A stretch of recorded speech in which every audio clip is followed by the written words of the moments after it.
మనపల్లి అది కూడా double road కి శాంక్షన్ ఇవ్వడానికి సముచితంగా తెలపడం జరిగింది.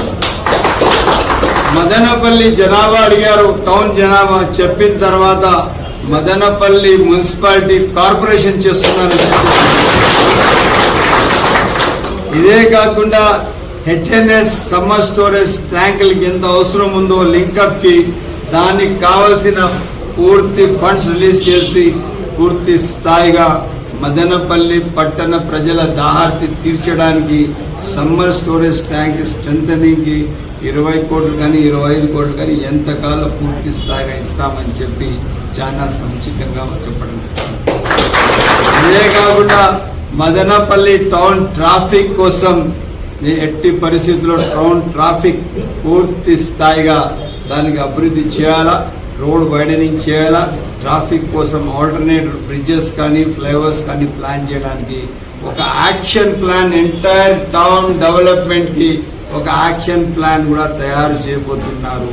త్వరలో ఒక ఏజెన్సీకి ఇచ్చి మదనపల్లి టౌన్ ఎలా అభివృద్ధి చేయాలో పూర్తి స్థాయిగా దానికి నివేదిక తీసుకొని తప్పకుండా ముఖ్యమంత్రి చంద్రబాబు నాయుడు గారు ఈ మదనపల్లికి ఒక మహర్దశ అభివృద్ధి తీసుకురాబోతున్నారని చెప్పి తెలియజేస్తూ, నిన్న మన పార్లమెంట్ సభ్యులు పెద్దలు మిథున్ రెడ్డి గారు మాట్లాడుతూ ఏం మాట్లాడారంటే, ఏదో ఏమది డ్రగ్స్ గంజాయి మీరు చేసిన పాపానికి ఇది జరిగింది. గంజాయి మా పాపం కాదన్నా, మీ పాపం మేము మోస్తా ఉన్నాం. మీరు చేసిన పాపాలు మేము మోస్తా ఉన్నాం. గంజాయి అనేది 2019 కన్నా ఈ రాష్ట్రం ముందు, దానికన్నా ముందు ఈ రాష్ట్రంలో ఉన్నిందా? ఎక్కడైనా డ్రగ్స్ సప్లై ఉన్నిందా? డ్రగ్స్ ఎక్కడైనా విద్యలు విడిగా స్కూల్లో, కాలేజీల్లో, హాస్పిటల్లో ఎక్కడ దొరికితే అక్కడ దొరుకుతా ఉన్నిందా? ఇది ఎప్పుడైనా జరిగిందా? కొన్ని వాస్తవాలు మాట్లాడాలి. మీకు 3 పర్యాయాలు మదనపల్లి కాన్స్టిట్యూన్సీ ప్రజలు గెలిపించారు ఎంపీగా. మదనపల్లికి ఏం చేశారు మీరు? ఆ రోజు అనుకోనంటే మదనపల్లికి 500 కోట్లు మీకు లెక్కలేదు. మీరేమన్నా చేశారా? కూడా మాట్లాడితే ఎట్లన్నా? కొన్ని వాస్తవాలు మాట్లాడాలన్నా. ఏమి ఈరోజు మదనపల్లికి ఇంత అభివృద్ధి చేస్తున్నాం. ఎక్కడ చూస్తే ఈ రోజు కూడా మదనపల్లి గుంతలమయం ఉంది. ఒక రోజుకి నేను 2 సార్లు R&B గారికి మాట్లాడతాను, మినిమం 2 సార్లు. ఇప్పుడు కూడా కార్లో వస్తా మాట్లాడుతాను ఎన్జిఆర్ విషయం. ఎన్జిఆర్ ఫంక్షన్ హాల్ ముందర ఉన్న రోడ్ పరిస్థితి చూస్తాను.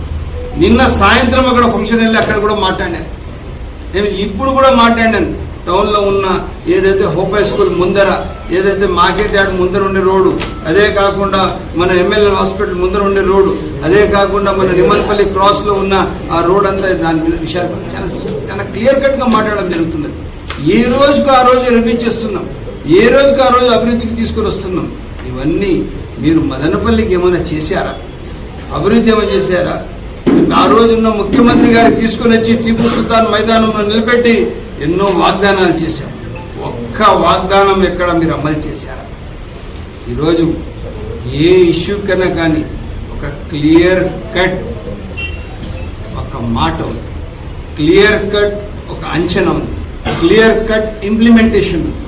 మాట చెప్పిన తర్వాత ఆ మాటకు ఎట్టి పరిస్థితి అమలు చేస్తూ సకాలంలో అభివృద్ధి దిశలో తీసుకుని వస్తూ, ఇప్పుడు బెంగళూరు రోడ్ ఉన్నాయి.